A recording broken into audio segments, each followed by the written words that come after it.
अमृता जी, राहुल जी आ रहे हैं और हाल ही में भी दिल्ली में जिस तरह संसद में फिर से राहुल जी अब बहाल हुई है सदस्यता, आज उनकी स्पीच भी है। तो क्या लगता है राहुल जी का ये दौरा राजस्थान का चुनाव में इलेक्शन के लिए एक माइलस्टोन होगा?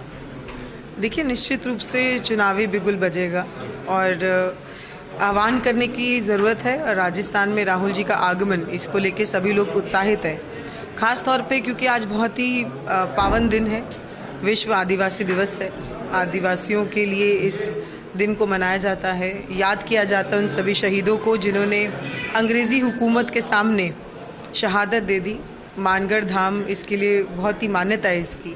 यहाँ पे तकरीबन 1200 से ज़्यादा जो है ट्राइबल्स को गोलियों से छली कर दिया था। राजस्थान का जलियांवाला क्या? जी बिल्कुल बिल्कुल, लेकिन जलियांवाला बाग फिर भी इतिहास के पन्नों में है, लेकिन अभी भी मानगढ़ धाम जो है इतिहास के पन्नों में वो जगह प्राप्त नहीं कर पाया।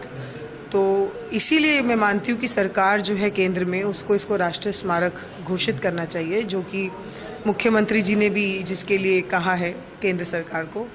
लेकिन ये सरकार जो है केंद्र में, ये किसी भी तरीके से राजनीतिक रोटियों को सेकने के लिए लोगों की भावनाओं के साथ खेलती है, लोगों के साथ शोषण कर रही है, हर वर्ग को प्रताड़ित कर रही है।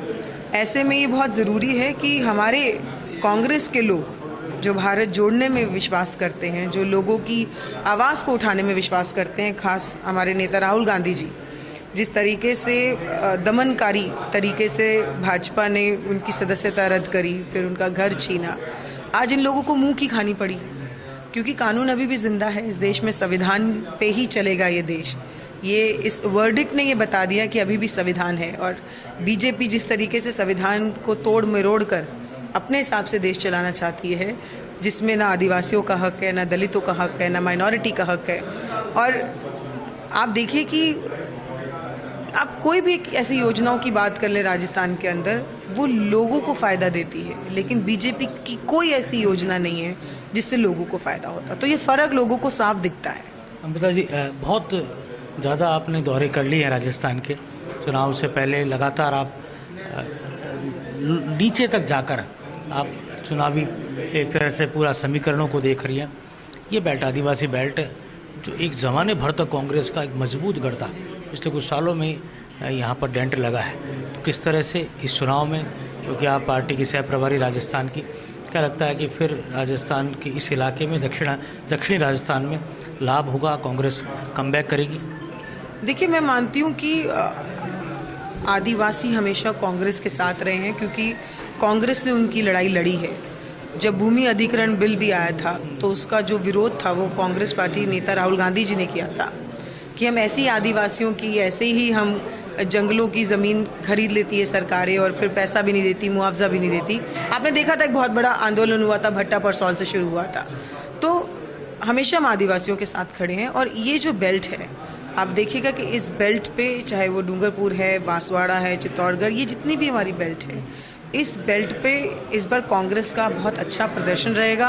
हम ज़्यादा सीटें भी जीतेंगे और अप्रत्याशित जो है परफॉर्म करेंगे। और मैं एक ही चीज़ कहना चाहती हूँ कि जिस तरीके से बहुत खेमे बन गए हैं ट्राइबल्स के अलग अलग स्केल पर, और भी छोटी छोटी पार्टियाँ आ रही है, सबको एक ही लक्ष्य होना चाहिए, बीजेपी को हराना। क्योंकि जब हम अलग अलग होते हैं तो बीजेपी को फ़ायदा होता है। तो ये रणनीति बनाने की ज़रूरत है कि बीजेपी को राजस्थान से बाहर रखना है। बीजेपी को राजस्थान के लोग नहीं सहेंगे, जो बीजेपी की दमनकारी राजनीति है उसको लोग नहीं सहेंगे, जो लगातार महंगाई बढ़ रही है उसको लोग नहीं सहेंगे, बेरोजगारी को नहीं सहेंगे, अत्याचार को नहीं सहेंगे। हमें तो वो सरकार चाहिए जो देश को आगे बढ़ाए, जो राजस्थान को आगे बढ़ाए, जो कि सिर्फ कांग्रेस की सरकार ने किया है राजस्थान में।